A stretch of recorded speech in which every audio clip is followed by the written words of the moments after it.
Bonjour et bienvenue pour la bonne nouvelle de la semaine. Le thème d'aujourd'hui, Jésus sauve. Ça peut paraître simple, mais c'est d'une importance capitale pour vous aujourd'hui. Et particulièrement, j'aimerais vous parler de la part de Jésus en votre salut, pour votre salut. Vous ne le saviez peut-être pas, mais vous avez besoin d'être sauvé. Alors, sauvé de quoi? Sauvé d'une perdition éternelle qui arriverait après votre mort si vous ne donnez pas votre vie à Jésus. En tout cas, si vous ne croyez pas en lui, que vous mettez toute votre foi en lui. La bonne nouvelle, c'est qu'aujourd'hui peut devenir le jour de votre sauvetage, le jour de votre salut.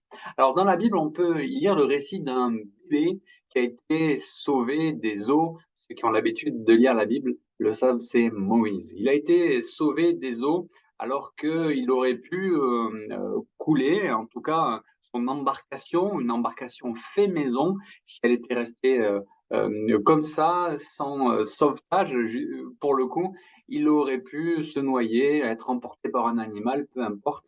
Ce bébé dans cette embarcation faite maison, donc, aurait pu avoir des soucis et il aurait pu être perdu à tout jamais au fond du fleuve. Ce bébé dans cette embarcation, donc, lui n'avait pas conscience de tout ça. Pour lui, tout allait, tout roulait, il n'y avait pas de souci pour ce bébé. Heu, Si personne n'était venu le chercher, vraiment le sortir de l'eau, ça aurait été compliqué pour lui. C'était la mort assurée.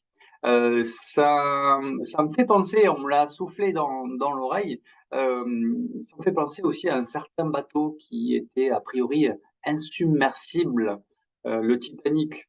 Ce bateau, censé être, insubmersible, malheureusement, heu, a coulé, on connaît l'histoire et les gens à bord de ce bateau, bah, n'avaient pas idée, ne se seraient pas doutés une seconde qu'au départ, eh bien, c'était la mort assurée.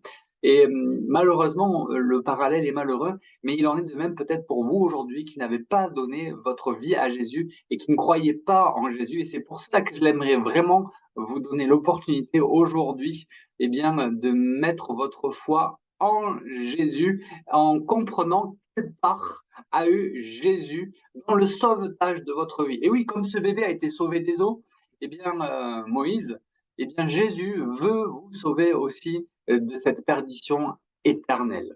Alors, comment Jésus a fait? Quelle a été sa part dans le salut? Puisque dans le salut de l'homme, il y a la part de Dieu, il y a la part du Saint-Esprit, et il y a la part du Fils de Dieu, de Jésus-Christ.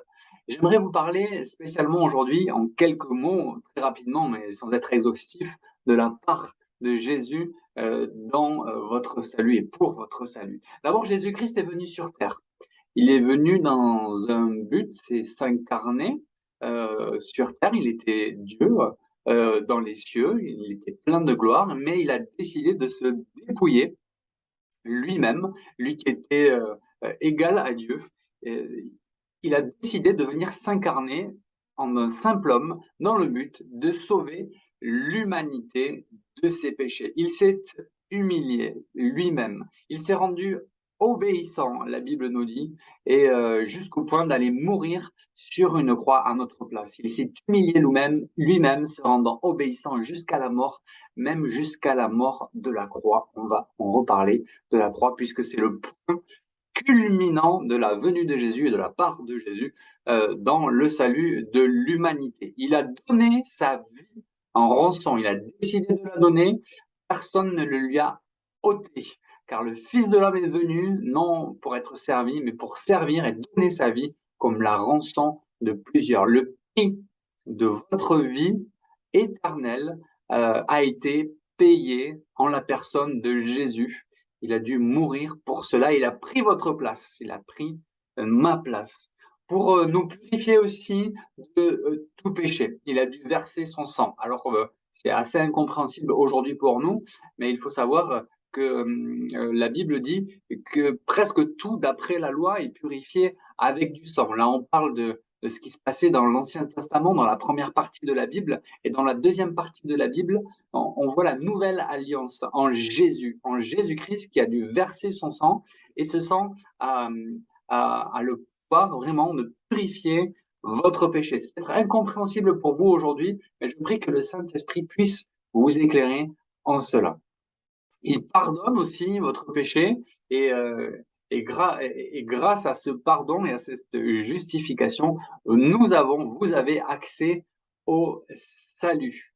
C'est par lui que le pardon des péchés vous est annoncé et que quiconque croit est justifié par lui de toutes les choses dont vous ne pouviez pas être justifié.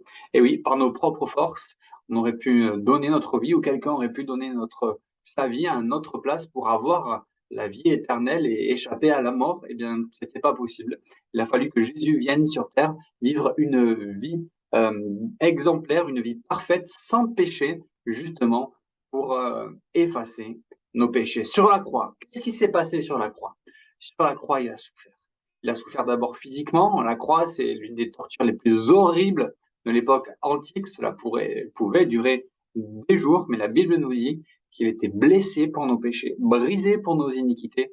Le châtiment qui nous donne la paix est tombé sur lui et que c'est par ses meurtrissures que nous sommes guéris. Il a été maltraité, il a été opprimé, il a été enlevé par l'angoisse et le châtiment. Imaginez quelqu'un cloué sur une croix en bois, des clous dans les mains, les pieds percés aussi par des clous et attachés sur cette croix. Imaginez la souffrance physique, tout cela dans le but de nous sauver. Sur cette croix, il a été aussi insulté, il a été humilié, on lui a craché au visage et ça a été des souffrances morales aussi atroces. Il a souffert moralement.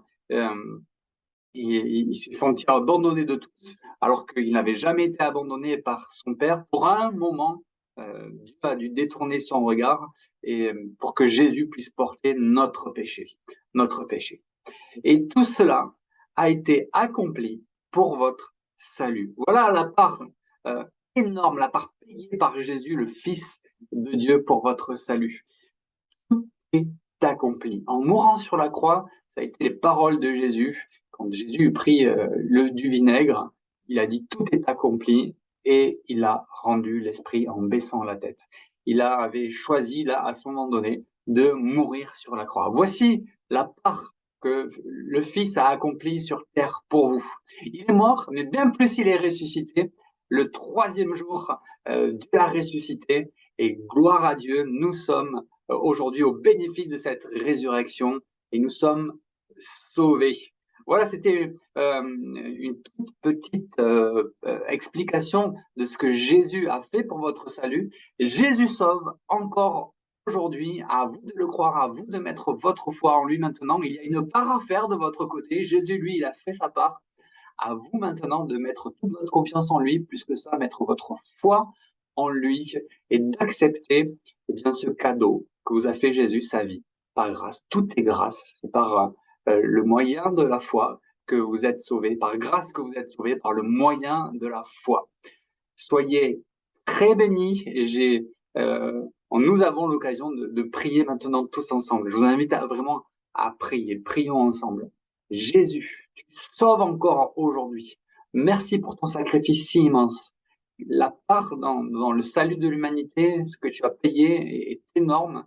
Et en retour de cette part, nous voulons bien te dire, oui, nous te donnons nos vies. Je me reconnais pécheur. Je reconnais encore aujourd'hui que c'est à cause de moi que tu as dû souffrir et passer par cette mort atroce de la croix.